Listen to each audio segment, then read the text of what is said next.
let's talk about chords 1, 4 and 5. Here I've written out a C major scale in the treble clef. Let's hear each of these notes. We've got C, D, E, F, G, A, B and C at the top. So I've got our major chord here and major scale here, and what I'd like to do is create the 7 triadic chords, that is the chords with 3 notes that belong to this scale.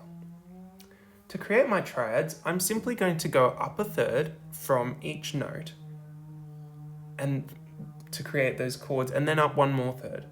That means I'm going to go up one space here and then go up to the next space and stack those thirds. I'm going to do that for the lines as well. So it will be line, line, line. I'm going to build the rest of my chords now, so I have every single note with a chord on top of it. Let's hear this progression of chords built off the scale of C major.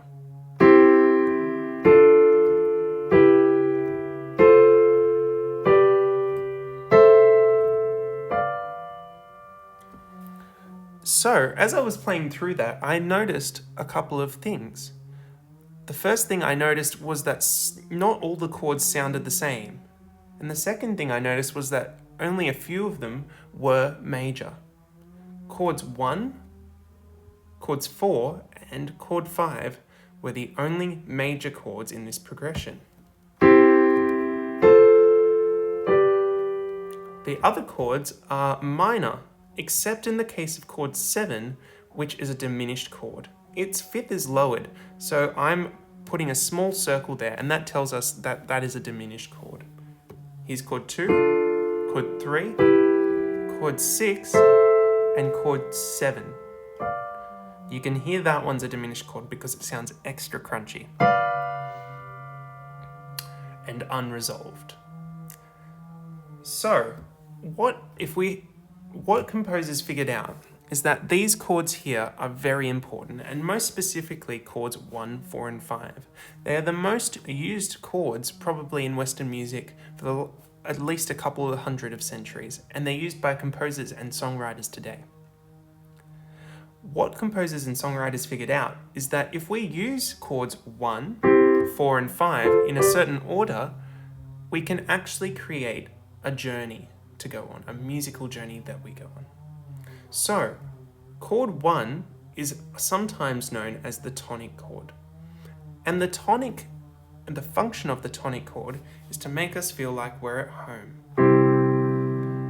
Here we're safe, and it helps establish the key. When we play this one first, we know where we are and what the key is. The next chord we have is our 4 chord, and that's sometimes known as a predominant chord. It's a type of predominant chord. You can have any chord can be a predominant chord, except for our 5th chord, which is our dominant chord. So the predominant chord is any chord that is not the dominant chord. So I can go anywhere at all. But the most common one is to use chord 4.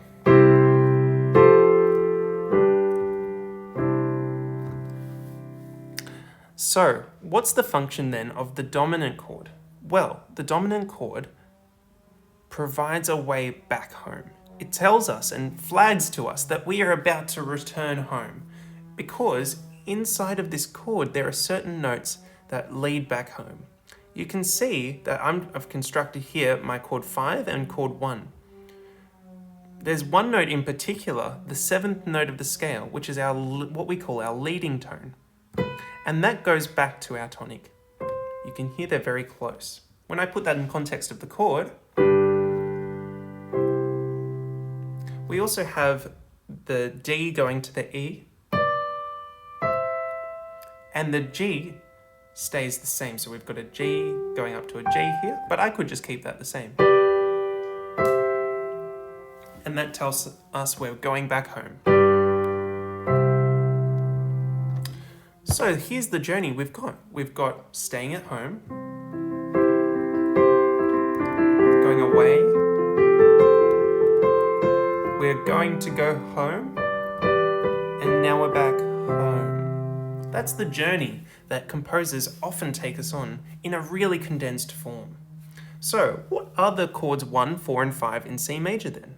Let's figure out what they actually are.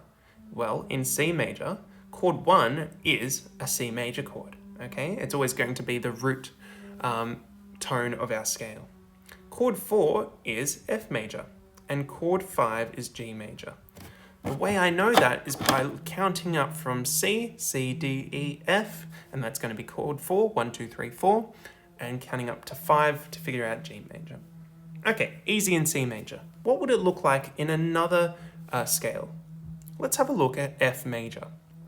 In F major, I know that there is one flat, and that flat is B flat.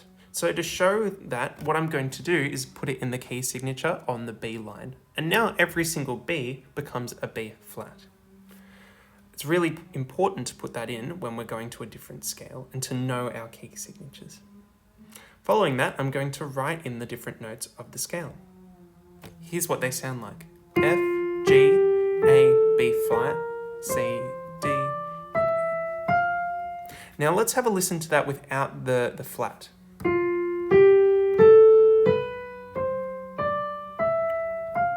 It sounds interesting and cool, but it's not a major scale, which is what we need right now.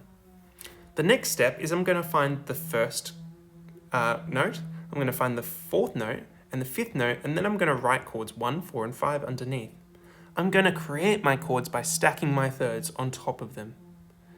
And finally, I'm going to use that to figure out what are the notes and chords for chord 1, 4, and 5 in F major. Well, in F major, chord 1 is F major. Chord 4 is B flat major. Make sure you include the flat as part of your naming. And chord 5 is C major. Well, does that sound similar to our original progression, even though it's in a different key? Let's have a listen to how it might sound in F major now.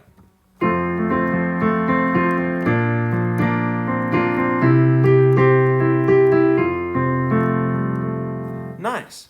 So that's our progression there that we can use. The idea of having a tonic, moving away to a predominant, going to a dominant, and leading us back home to our tonic again.